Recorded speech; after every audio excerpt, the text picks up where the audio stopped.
Today, we are talking about the concept of barrier to use or barrier of friction. I'm still trying to figure out the name of the concept here.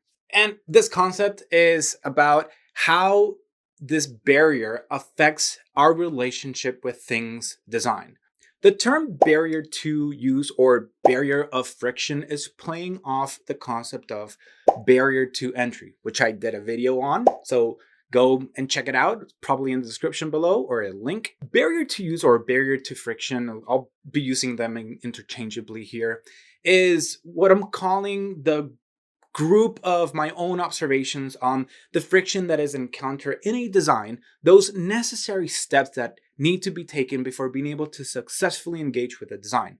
That point where everything is set up for the next action to initiate an active engagement with the design experience as intended. Think of your smartphone in hand and unlocked, but with no open apps yet. This is the engagement point. Everything someone has to do to get to this point in a design, all the friction points accumulated before, like taking the phone out of a pocket and unlocking it, is what I'm considering the barrier to use or the barrier of frictions. Stick with me and we'll keep clarifying with other examples. We could definitely consider having to buy or acquire the design as being part of this barrier to use. It might be the biggest friction point of them all. You have to go through the process of selection, paying the money, going to the store, or waiting for it to arrive. Then there is the friction point of opening the design, and this looks very different depending on the design itself and the company. A device might come in a box with lots of plastics and foams to unwrap. A video game just comes wrapped in plastic. A book doesn't come packaged, and neither does a car, at least from the customer perspective. Granted, designers like Steve Jobs and others have made the point that the user experience starts from the package design, the unwrapping, the unboxing. And that is why Apple has such a high quality unboxing experience. And the importance of this design notion and its reality is reflected in the popular unboxing genre of YouTube videos. But even though I recognize these moments in the user experience of a design as important, these are not the ones I want to be focusing on within this barrier of friction concept, because these are one of a kind experiences per design. You only unbox your product once. I am more interested in understanding the routine frictions of use encountered to be able to engage with a design once it has been open and it has gone past this window of new. I am more interested in the mundane window of usage, the one that might not have as memorable moments as an unboxing of novelties has, but it is far more impactful to the cadence of the user's life. I want to understand the journey between the barrier of friction and its engagement point. For example, when do you consider that you are engaged with your car? One could say that the car experience starts from the interactions with the keys inside your house. Then it develops as you approach the car. How much time does it take you to get where the car is parked? And all the ways you can interact with it. Unlocking it, using the trunk, opening the door, sitting down, starting the engine, waiting for the dashboard to turn on and give you all of the information and update on the car's systems. Then putting your feet on the pedals and your hands on the steering wheel to start your journey of the day and feel the design of the car moving you through the roads to get to your destination in a fast, safe, and comfortable way. What exactly in this design experience can be considered the barrier of friction, the engagement point, and the engagement flow? The engagement flow is what I'm calling when you are operating the design in a way that accomplishes its intended purposes. In this case, a car is designed to move you from point A to point B. So its engagement flow is to be considered whenever the car is in motion and the person is actively pushing pedals and managing the steering wheel to be able to arrive at a destination. Its engagement point, on the other hand, is where a person is completely ready to operate the design.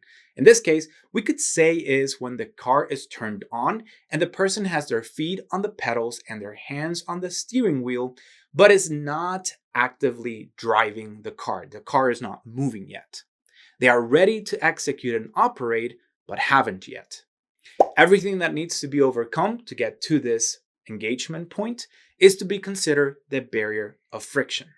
Interesting enough, contrary to the concept of barrier to entry, this barrier to use is not only found at the start of the design experience, but also can be found at the end. For example, when you have used the car for your intended purposes of getting from point A to point B, you also need to find a place where to park it, a place that is safe and accessible. You need to get out of the car, which the experience varies. If you are in a low to the ground sports cars with vertical opening door versus a 2500 truck. Another example to help visualize the two ends of the barrier of use in a design is a board game. For someone to play a board game, the board game has to be both set up prior to being able to play it, and it has to be put away after being played. It certainly is not an impossible task, but depending on the type of game, it takes relatively more time to navigate the extent and overcome that barrier of use, that barrier of friction for it versus a smartphone, for example, where the barrier of use for the smartphone is determined by grabbing the phone out of your pocket if it's not already in your hand, unlocking it. The total barrier to use can be considered as a total friction load that users must consider and overcome to gain access to the design experience, to that engagement point. If the total cost of the barrier to use is too high in relation to the perceived value of the design experience, meaning setting up and putting away the board game versus playing the board game, getting into the car versus driving the car, taking the smartphone out versus using the apps, the user will forego the engagement with the design altogether, sometimes in a conscious way, but mostly in an unconscious way. This is why the barrier to use needs to be considered and designed as much as possible. It's part of the experience, but it's not the reason why people engage with the design. It's just the cost that the user is willing to pay to be able to use the design. So the job of a designer is to manage this barrier of frictions to help users be able to engage with the design as quickly and as frictionless as possible and make a better experience for that user. With that said, I would like you to consider the following.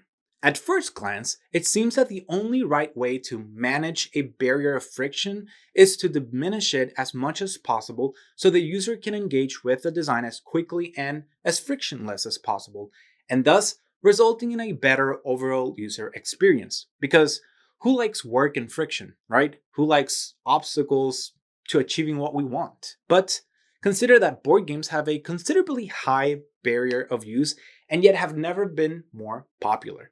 On the other hand, smartphones have an extremely low barrier of use, yet our resentment towards them is growing and growing. I think it's because the greater the barrier of use, a greater required intentionality from the user is needed to overcome it and be able to engage with the design. And this has interesting implications, and I want to quickly mention two of them. First, it may seem counterintuitive, but the notion that we're looking for constant frictionless experiences might be incorrect. Humans look for, and we need to, overcome obstacles and be challenged.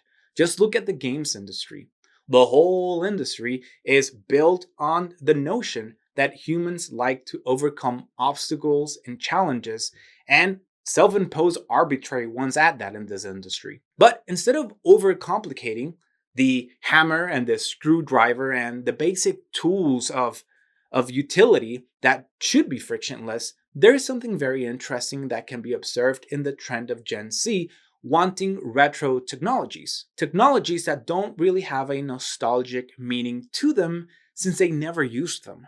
They grew up with a smartphone and tablets, with a frictionless experience. Yet, they are looking for retro technologies because of their physicality and barriers of use.